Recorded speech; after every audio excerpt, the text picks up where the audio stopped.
things in this world get us more hyped than speed, such as Jose Altuve stealing home, Tank Dell's upcoming season, or Sonic 3 releasing its first trailer in movies. Hi, everyone. Welcome back to the Moon Stamp Cast. I am joined by the Shadow to my Sonic, Jorden. How are you doing today, buddy? I'm just happy I got to be Shadow here. That was beautiful. I love that. Thank you. I'm doing well. How are you, buddy? I'm good. Just getting through another work week. Excited for college football week 1.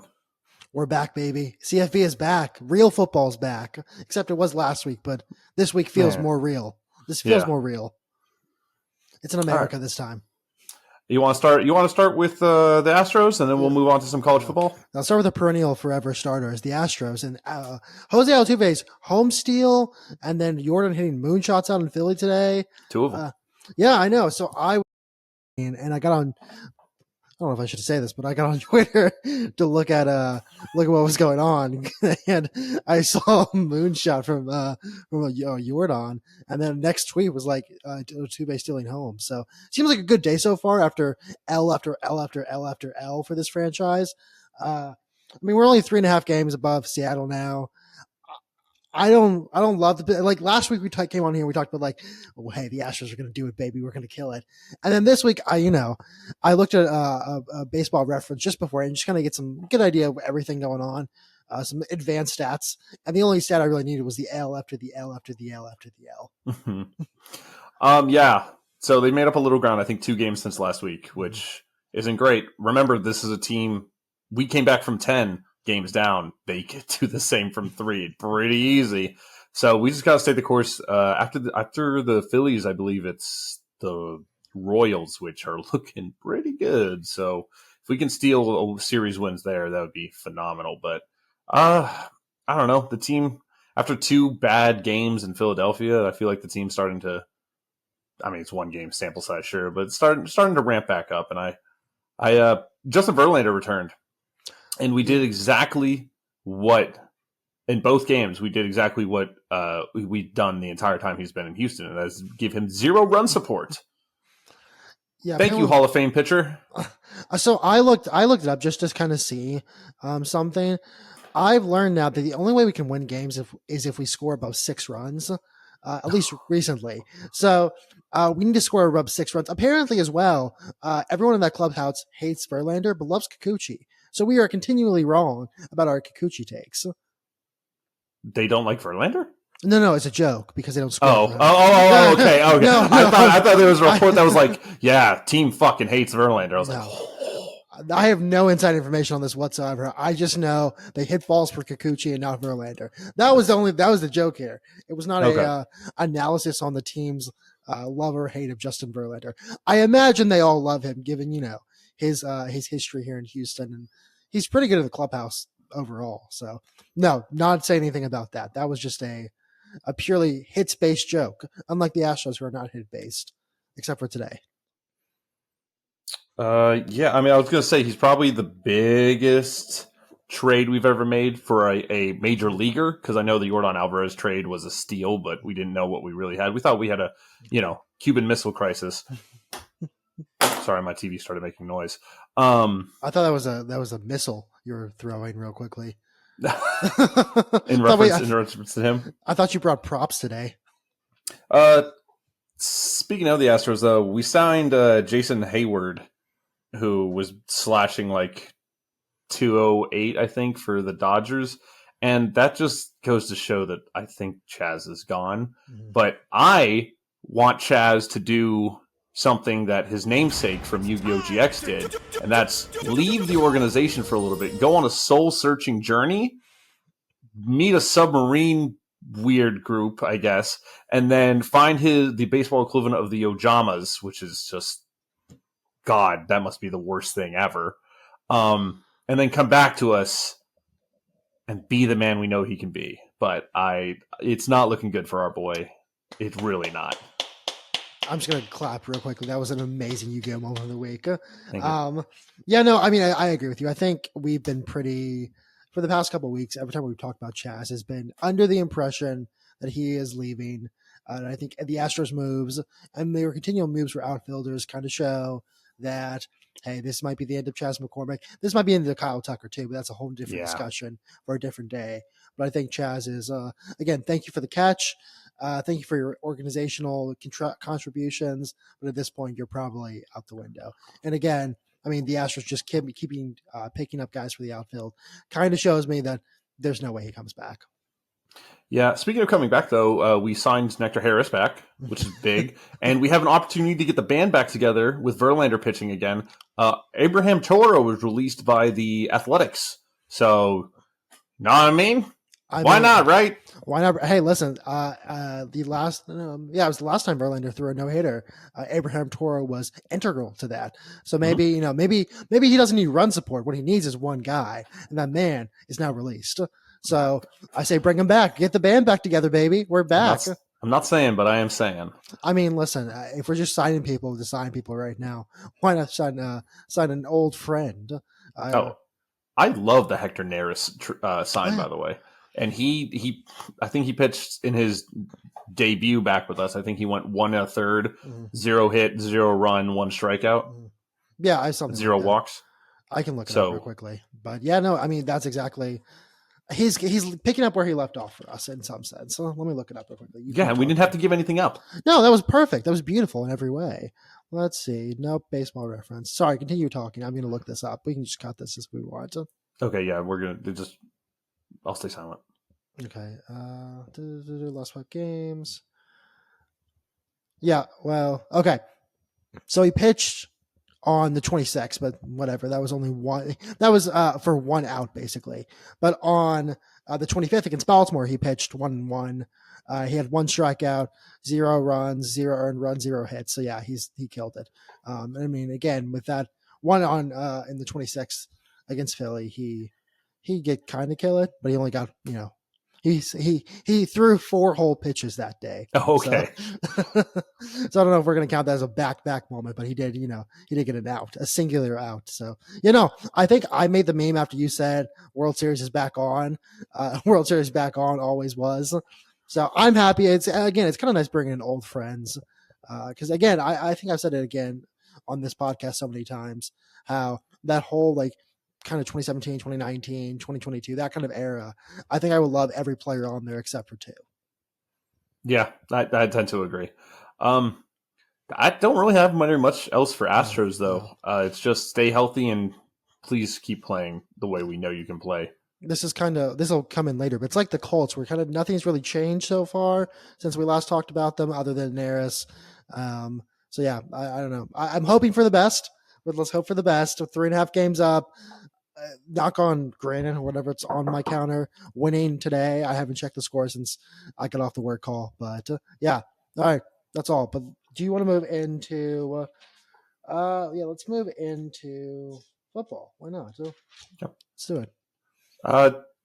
Georgia Tech. Georgia Tech. Biggest Kurt Herbstreit fans of all time, apparently. Kurt Herbstreit feels so vindicated for hating on the Seminoles. Mm-hmm. And Georgia Tech was like, hey, they've got playoff hopes. They still have playoff hopes. But we're going to make it that much harder for them. And Kurt Herbstreit was like, privately. Can't do it publicly, but privately, I'm sure he was like, thank you.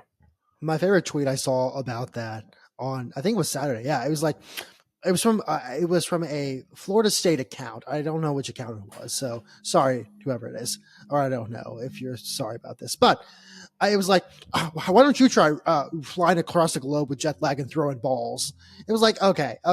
Your quarterback did horribly that day.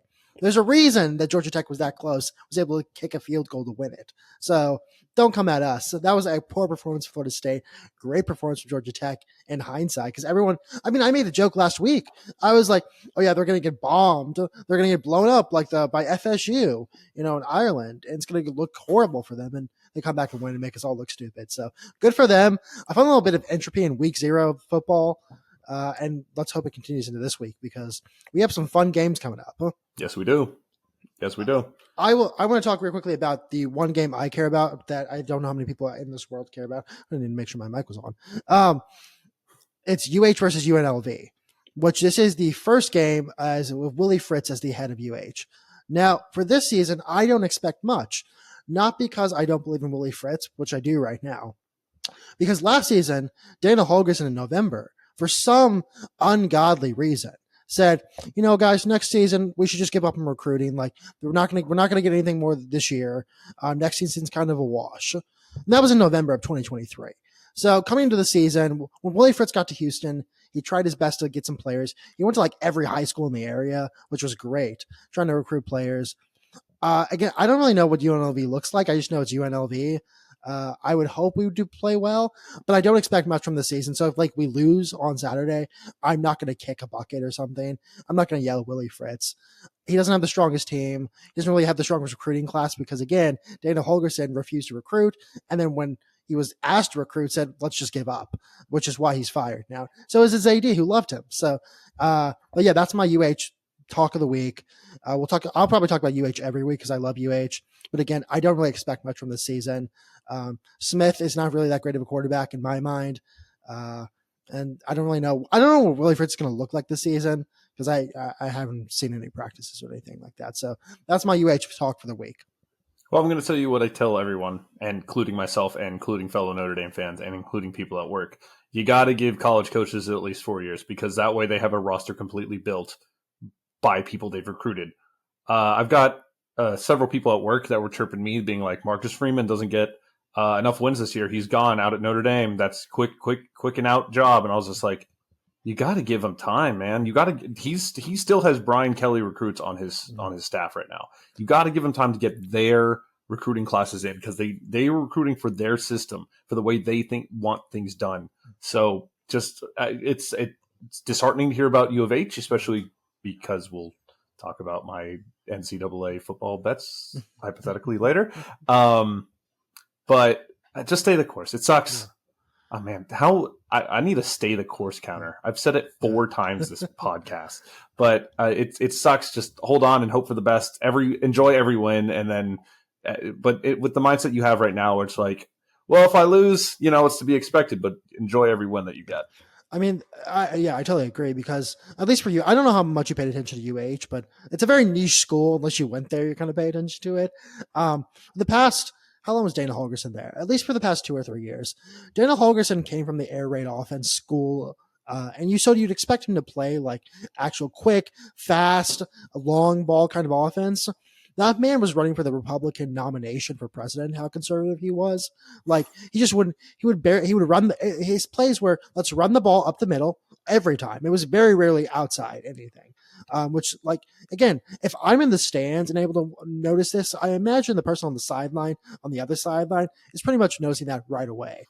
Then he try to do a screen pass, which, as a Bill O'Brien hater and Bill O'Brien watcher for many years, that made me sad to see because I hate screen passes at this point.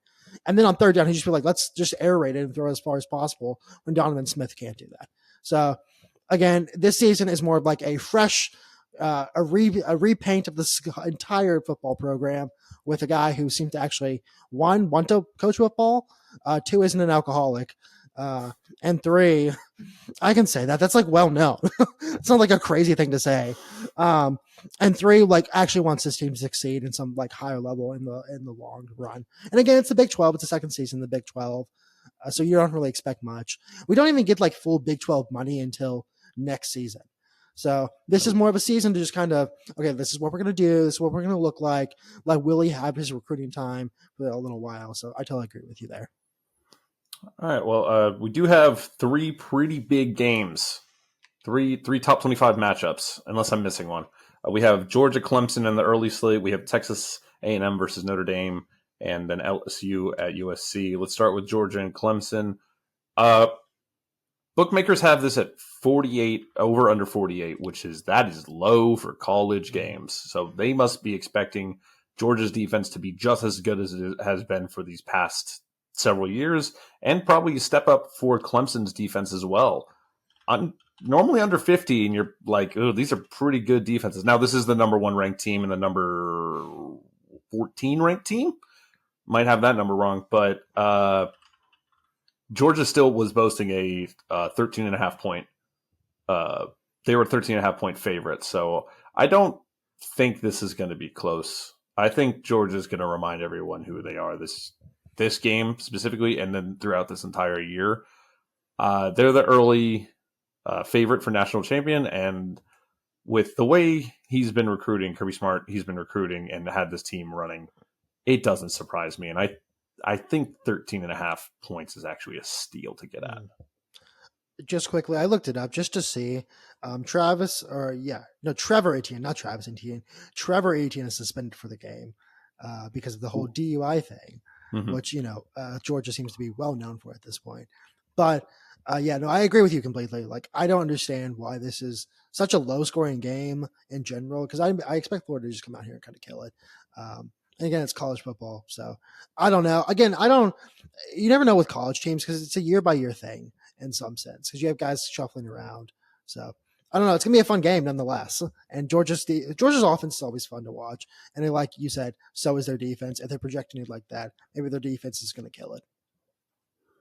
The next big game is Notre Dame at Texas A&M. Do you want to save that one for the last? Because it's your team. We can talk about USC LSU if you'd like first. Sure. I've got nothing on this game. I've got nothing on USC LSU except for fuck me, it's USC. I hate them. And fuck me, it's Brian Kelly who left us. So is there a way for both teams to lose? It's called the meteor play. It's where you hope a meteor hits the stadium. Brian Kelly, though, this is the new and improved Southern Brian Kelly, who loves chitlins and his mother's fried okra. And family. He's down south Cajun roots. So maybe, who knows? Maybe he can beat those pretty boys from Southern California. I don't really know. What a horrible fucking game. And they put on Sunday night prime time too. That's meant to kill you. I'm going to hate watch it. Yeah. I'm going to watch every second because it's a top 25 matchup. College football is back. It's going to be the only action. Oh, it's going to be beautiful. Yeah. You're going to be driving to work Monday angry no matter what. Oh, 100. You know what the bad thing is? I think, oh man, I might get shot for this. I think I want USC. Really? I think I want USC to make it a little bit sweeter when we beat them this year. Okay. I like the win. Why don't we move on to the next game then? A&M Notre Dame, because you said the word win, which is very important to me in this context. It's like Bill Clinton's depends on what the word is.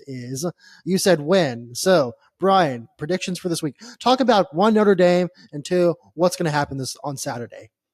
24-20 A&M. That's my call. A&M is a -3. Don't remember the over-under off the top of my head, but both defenses are good. I think I read a couple articles that was saying this is a race to 20. Whoever gets to 20 is going to win. Kyle Field is a top 3 toughest place to play in college football.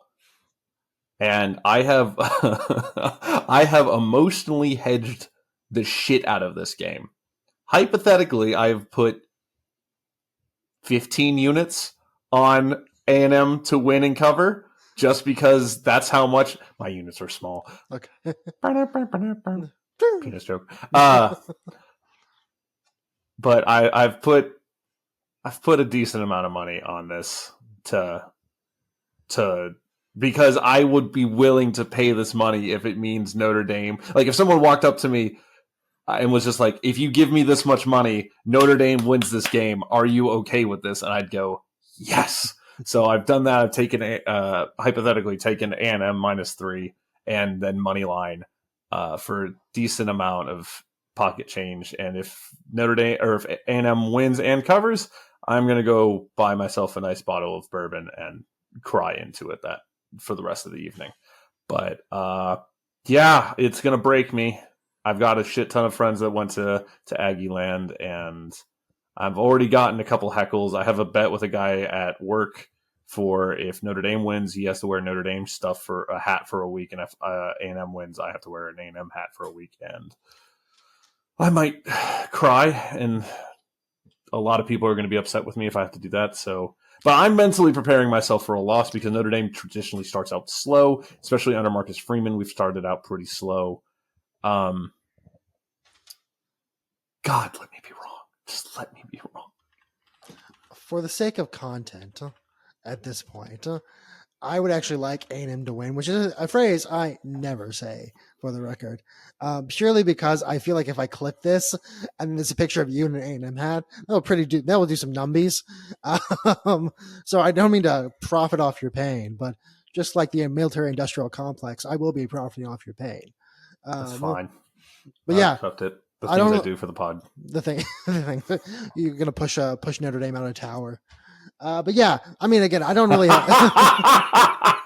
Sorry, that took a second. I hate when I laugh at my own jokes. It feels so stupid. Dude, by the way, House of the Dragon, I have thoughts on. Like, I never got through it because I just don't like the writing. But that's beside the point. It's been 2 seasons of setup. And like the first season was all set up. Yeah. And then it was like, this next season's gonna be war. Spoilers, by the way, everyone. And then this season went through, and my fiance and I were like, next episode's gonna be awesome. Next episode's gonna be awesome. Next episode, it's just more and more and more and more setup. And I'm just like, and then at the end of this, they were like, next season, all out war. And I was like, oh, well, all right. And they were like, 2026. And I was like, I don't fucking care. They put it on the Attack on Titan schedule right there. Just never releasing. But yeah, no, I mean, quick little anecdote, but my dad started watching Game of Thrones, so I went back and watched some like season 1 stuff. The writing was so good. It was so good. And then I go watch House of Dragon and be like, this sucks. Like, just comparatively. It just is not as good comparatively. So I just stopped watching it because I didn't care. But never mind. That was our Game of Thrones guy, House of the Dragon moment of the week. I don't know if anyone's noticed, but every time we make any kind of joke outside of our normal frame, I'll just call it our moment of the week. But yeah, I don't really have any notes on this game. I only know that's gonna be a fun game to watch. Like you said, Kyle Field will destroy a team. I went to Kyle Field for a Florida game. It was a couple seasons ago, and they weren't even good. Like, A&M wasn't good that season, and it was still loud. So I can only imagine the first game of the season against a ranked opponent, a historically good ranked opponent, it's going to be loud. So I wish best of luck to all of you. Marcus Freeman, go pray the rosary beforehand now because you do that. Because he's Catholic now. That was a joke. But yeah, no, I mean, I don't know. Good luck to Notre Dame here. But again, for the podcast, I would prefer A&M to win, which is a word I never say.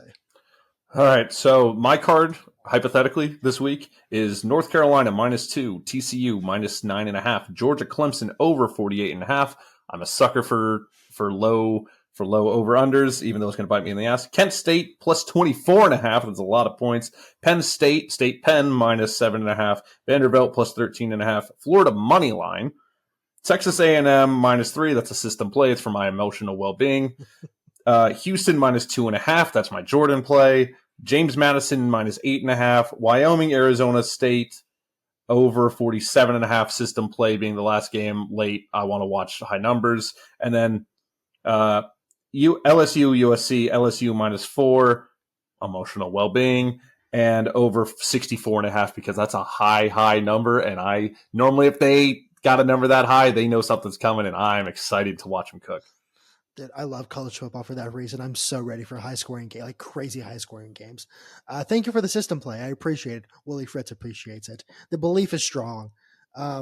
Like you said, this is the thing only people who went to UH will get. You can see the R-rated version of Womp Womp. So that's big for us after they banned it for a season. Okay, perfect. Now, talking about bets, Brian, I believe you have some NFL preseason bets you also had this past week. So this past weekend, I went 6-10, and for a total of for the whole thing, 19, 29, and 1. It's preseason, it's chaos, it's killed. I fully expect the first week of college football that's about to happen and the first week of NFL football that's happening to be just as brutal, because the beginning of regular season play is always just, okay, we all have it on paper. We know who's going to be good. Holy shit, this team sucks. Holy shit, this team's good. Oh, wow, that defense is phenomenal. Where'd that come from? And you just get slaughtered. So bear with me. It'll all round out at the end, but it's going to be a brutal start. 19, 29, and 1 is not great, but it is the most chaotic betting you can do as preseason betting, because starters play a half, and then if that, and then you just have a bunch of people that are not going to see the field for the most part outside of injuries. Yeah. People who you will never hear from them. They're going to go start like moving companies somewhere after this. All right. Speaking of preseason, we just finished it. And I think the biggest thing that changed, I mean, it is the biggest thing that changed, was the kickoff, which I hate, by the way. I hate the new kickoff. I don't love it because at the games that I went to and the games I saw on TV where it was like, we're supposed to encourage people returning the ball, and we're going to do it a little bit more safely with the, you can't move until the player catches and all that stuff. I think I saw one return out of the 2 games I went to. I think I saw one return, and then on TV, I think I saw maybe 1 or 2 returns. So I don't know. I don't feel like it did its job where it's supposed to be more returns and more safe. Yeah. Oh, it's more safe because no one's fucking returning it, but I don't love it. Also, the onside kick rules is horseshit. We don't get the Saints Colts ever again, apparently. Because that was the best again, this is at least in my lifetime, but like the best onside kick I've ever seen. In terms, the Pat McAfee one was actually pretty good too. But that was like the pinnacle of onside kicks, which we will never see again. If you have to like signal, which again, but what's the point of the onside kick then? If you have to tell them, you have to signal. I believe you have to be down by. You have to be within, I think it's 10 points. I hate it. I think this is a major L by the NFL. It's not and also the new kickoff. I think I mentioned to someone. I said it looked Pee-wee-ish. Like it looks like a something you do, to protect kids for good reason, but to protect kids. There's a reason the XFL/UFL now, UFL got rid of it. The merge got rid of it. It wasn't good. It doesn't like actually create good kickoffs. Like there's probably, listen, is there a problem maybe when it comes to safety and kickoffs? Sure. There's probably a better way to fix that than just making it so like, oh, let's just never actually have returns again. And the thing is, like, the least controversial kicker of all time, Harrison Butker, figured out how to actually do it well. Because like he would do the kick, and there's a name for it in soccer, but basically where like you kick it at an angle where it goes straight and then starts veering right or left. And so then it lands inside the field, but then goes outside the end zone, which I think takes him to the 20-yard line, which is, good for them. So he kind of figured it out pretty quickly. And if you're in the backfield or you're a returner in the backfield, you really don't know what it's going to do. And so like it's easy to exploit pretty quickly. And I imagine more teams are going to exploit it as we go along. So I don't know. It's like, I don't know. It's like a shift. I don't know, but the shift, at least like there's at least something behind it, but it's just a dumb decision that makes players marginally safer. But then again, it's just one play. So in the end, like they're still going to play a whole game of football after that. So but that's the preseason. We're on to the regular season. Speaking of, today we're going to do the first half of the Texans season. We're going to go through the Jets game. First opponent is Colts. Yeah, I mean, when we talked about the Colts, I don't know, actually a week ago, one of the things we talked about was how the Colts are just a complete mystery. Because they are very much similar to last season in terms of player personnel, but it feels different this time. Anthony Richardson is back for now. Again, I actually don't think he'll make it through the season because he's had 8 injuries in the past 5 years. But I even wrote down on this game. I was writing my notes for this game, and I was looking at your first blog about what the Texans, and you have this like a W, like out the gate W. And I'm looking at it because Anthony Richardson scored 2 touchdowns on us rushing back when we lost in like that too. Yeah, like that. Whatever the first game last season, I can't remember if it was September or October, but it was one of those two. And so like he comes in, and maybe our defense is stronger this time, but at the same time, it's Anthony Richardson, a guy who we have both talked about being a great quarterback. And if he can stay healthy, he's going to be an amazing quarterback. I don't know what to think about this game. I've got Texans of the past would have me have this game as an automatic L. Colts, they just have our number. Starting on the road, not great. But I really believe in this team, and I think it's going to be close. Like you said, Anthony Richardson seems to be everything is advertised. As long as he can stay healthy, he's going to be a monster in this league. And it's just, as soon as someone puts on the Colt uniform, they just are like, Houston, you've got a problem. hate myself for that joke. Yeah. I despise every single fucking person that ever makes those jokes. And in my head, I had it, he'll be a problem for Houston. And then I was just like, oh, dumb brain. What if you make the reference to Houston, Texas? Yeah, I think it's going to be close, but I think we're going to pull it out. Yeah. Anthony Richardson scares me, man. I think, the last game of the season, last season, was a point differential. So, this could be the same, where we're doing a 3-point, 2-point, 1-point differential. I expect it to be a banger of a game. Emotional well-being will have me taking the Colts, by the way. Yeah. That's what you have to do. You either win or you make money. So I put this in the W, a very tentative W, a very slight W. But week 2 doesn't get easier because we got the Bears. The Bears on primetime Sunday night, which also always scares me. This is also CJ Stroud's first primetime game in the NFL. And but once again, same points as the Colts. I really do believe in this team, and I really do think that Houston and the team itself, Houston as in the fans and the team itself, will get up for this game. And it'll be another close victory, but I do have us starting out 0-2 or 2-0. Same. I actually I have a note that says take the overs on this game. This feels like an offense heavy game, especially with the Bears just having whatever Caleb Williams is, which is good. And then just that stacked wide receiver core. They showed it somewhat in preseason, but again, preseason can be deceptive. Their defense isn't anything to write home about right now. So our offense is also stacked. So I imagine it's just going to be bang, bang, bang, bang, bang. I agree with you, though. Probably W. Does feel like it might be a hard-fought game, but I think we'll win by a score or two. Next is the Vikings. Maybe the easiest game on our schedule. Yeah. I'm not worried about Sam Darnold. The defense got worse. Win handily 3-0 start for me. Yeah. Quick little note there.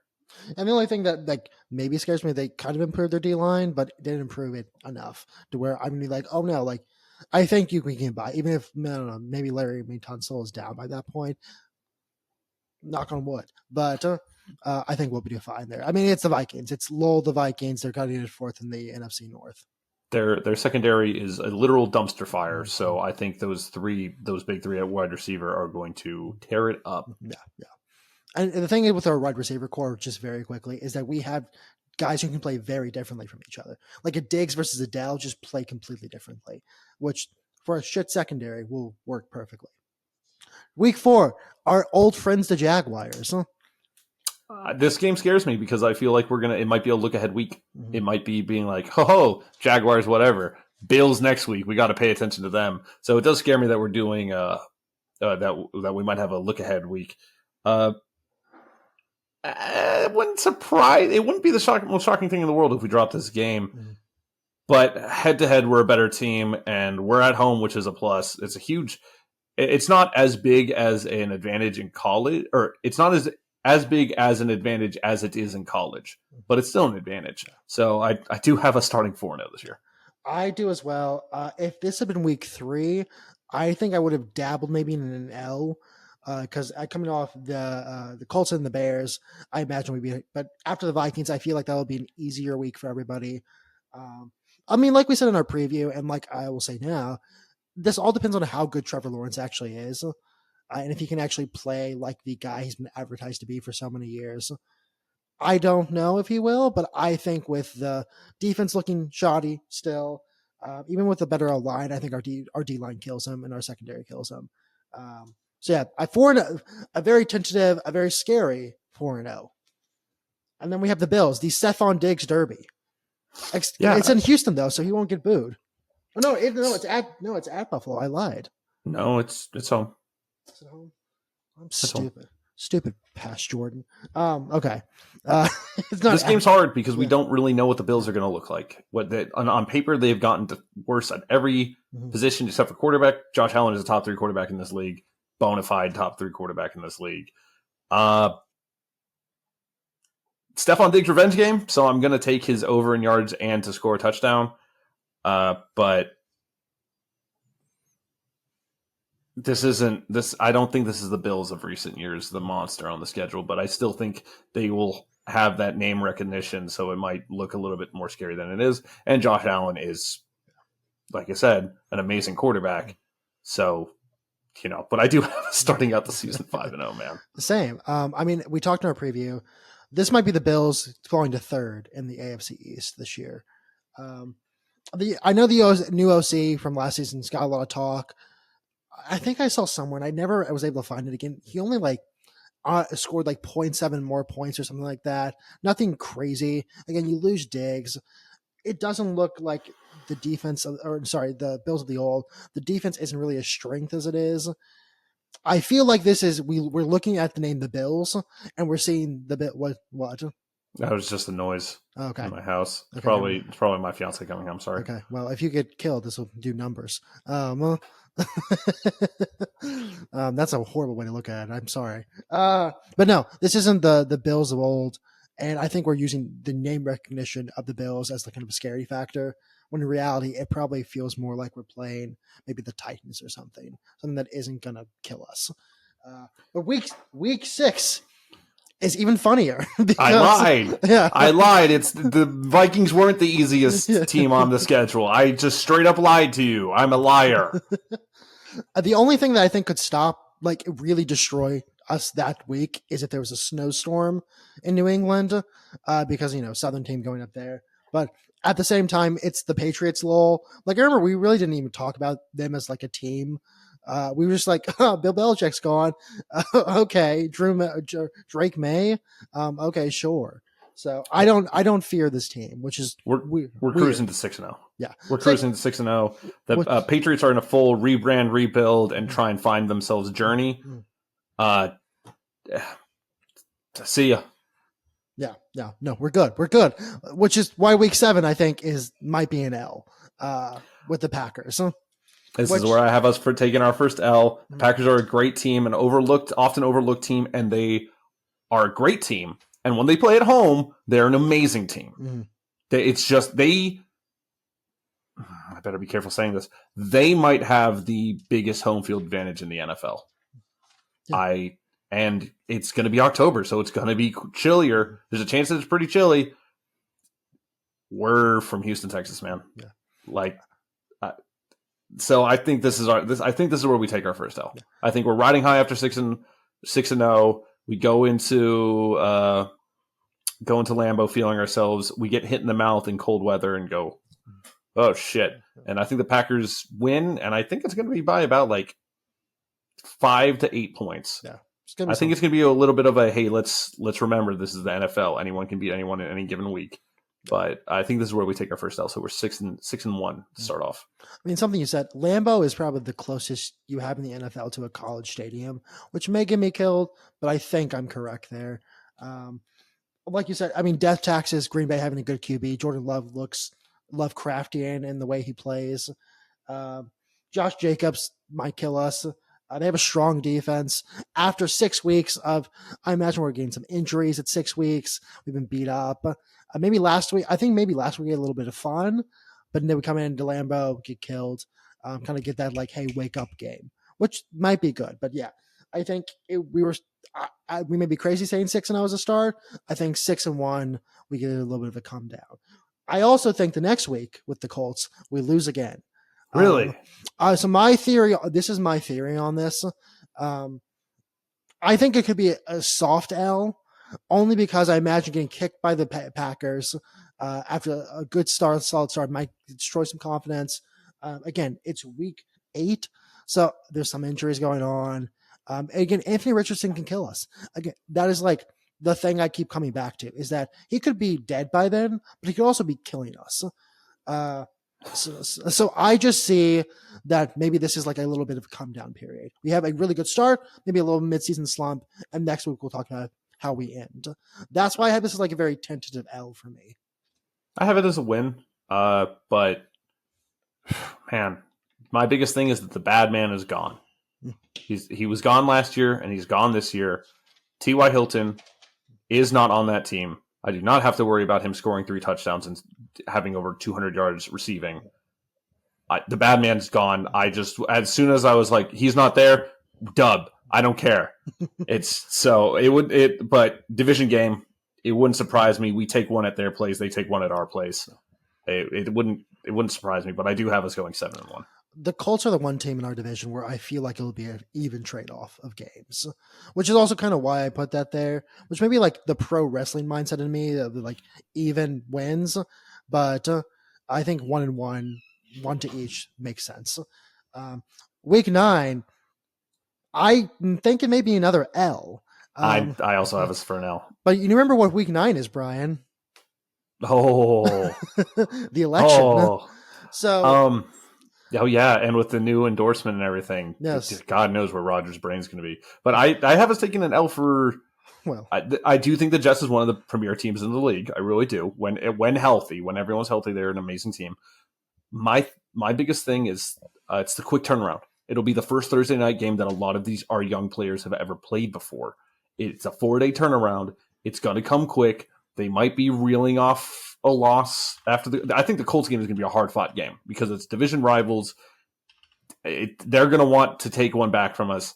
So I think the Colts game is going to be a hard-fought, wear-out game, and the Jets might be able to take advantage of that because 4-day turnaround. I don't think any of these players throughout their careers, the young ones at least on the Texans, are used to that. So I think it's going to be an L, especially it's at the Jets. Just for God's sake, don't get injured on that fucking turf. So the World Cup final, by the way, in 2026 is taking place at MetLife. I don't know who chose that because that may be the most ACL destroying stadium in the world at this point. Yeah, no, I mean, you're so right. Like the thing with the Jets is we have a younger team in some respects. Rodgers may be able to exploit the defense. Again, I don't know. Rodgers may not even make it that far because like, he's old. It's MetLife. He may Achilles himself again in the first game. They have a great defense as well. And this feels like maybe the first, other than maybe the Packers, this is the best defense we're going to face up to this time. And so this will be a real test game. It can either be a big win and a big moral victory, or kind of like we're thinking it might be an L. And I mean, either way, we'll be 6-3 or 7-2, kind of the way we're talking, which isn't a bad. I mean, that's a great start. It's phenomenal. I mean, for the Texans of the past, that's an amazing start. So I'm looking at the first half. I feel good about the season so far. The only like where I have is the Colts. We could maybe lose 2. We could win both. Who knows? They're a big question mark, and I don't think that first game will be a great indication. I think we'll have a better understanding of what their play style is like by that week 8. But right now, kind of question mark. Otherwise, I'm feeling good because an L to the Jets isn't a bad thing. Mm-mm. So that's our first half of the Texans season. So we're going to do the second half next week. And before we wrap up today, we wanted to talk about one last thing. We participated in the Rock the Mic ESPN 97.5. I almost said tournament. It was a tournament. A competition. Yeah, it was a competition tournament.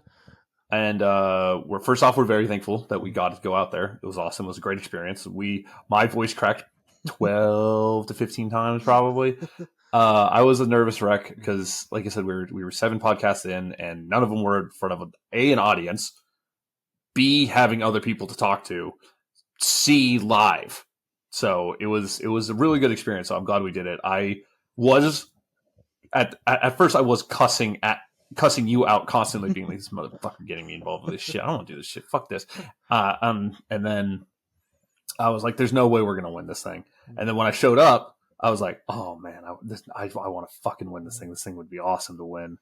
And I think we did good. I think our biggest problem was the Stephon Diggs question because we immediately just went talked about things we know. But it was a really good experience. So shout out to Killer Bees, and thank you so much for having us. And we loved it. We loved it. It was a lot of fun. Again, like I think you and I both discussed it a little bit. We did not know what we were going to be like being on live radio because we've never done that before. Like, again, we barely talk at this point, we barely talk to each other enough in terms of podcasting to actually have that experience. It was a great time. I had a lot of fun. I spoke at 3 words a second. because I was just going so fast. We'll give some inside info. At one point, my leg was shaking up and down, and Brian accidentally hit my leg, and I took that as Jordan, shut the fuck up. And so if you go back and either watch or listen, you'll see me just stop talking, and like 5 seconds later, like in my response, I was like, yeah, Brian's right. I should stop. So it was just a lot of just figuring out as we went. Funny enough, there was another point during that where I think it was the contract question where they asked us about Bregman, Framber, and Tucker, and I was like, "Ooh, I'm gonna hit Jorden on the leg, be like, I got this." And then I was about to do it, and I was like, "What if he thinks that's me saying like, go, you got this, go, lead us off?" And I don't know if they have a VOD or anything, but you can see my hand probably like raise because I raised it to probably about like right here. And then I was like about to like hit you, like kind of try and make it subtle, this would have not been fucking subtle. But then like I just went and then just lowered it right back down. Well, the funniest thing is we talked about signals to begin, because so the guy in front of us went and it was a single. And so we thought for some reason we'd be across the desk from each other. I don't know why. But we started like giving signals like, hey, I don't know what I'm doing. I'll just scratch my face real quickly. And then we were right next to each other. So that signal went right out the window. And we had no time to talk about it. So it was just on the fly, the entire thing. But it was fun. I loved it. I looking back, I loved it. I'd love to do it again. Again, thank you to ESPN Houston for putting that together. That was a really cool time for literally everyone involved. But I think only thing I will say before we end this is Darwin Nunez got suspended today from 5 CONMEBOL games, which I think is very funny because it was the malice at the palace of soccer. There's something about Liverpool strikers, and I don't know if you'll know this, Brian, but there's something about Liverpool strikers. The other one I think of is South American Liverpool strikers. The other one was Luis Suarez, who bites people, who used to bite people. He got better. They rehabbed him in Barcelona for some reason. They rehabbed him somehow. For those of you listening, I'm using the money Manziel hands because they paid him a lot of money to not bite people anymore. But he got suspended 5 games. Makes sense. You really can't go punch people in the crowd. I understand why they did it, but like you still can't really do it. So also Premier League, Man City's probably going to win again, and I hate my life. But Liverpool looks good. So that's my Premier League update. Brian, where can the people find you? You can find me on all social medias at Auric Polaris, and especially on twitch.tv/Auric Polaris. That's where I stream. Perfect. And you can find me. Oh, yeah. When are you streaming this week? Do you have a schedule this week? I might stream tomorrow. I might stream some Poke Rogue tomorrow, but that's to be decided. Yeah. So tomorrow is today, by the way. So you're talking about Thursday, and today's the 29th. Yeah, Thursday the 29th. So go up to Brian's at Auric Polaris and just kind of see if he's streaming that day. You can find me at Moonstamp. That's where I post really anything I do. Thank you so much for listening. We really appreciate you guys listening. It's just shorter than last. This is like 10 minutes shorter than last week, so good for us. But thank you again. Love you guys, and stay beautiful.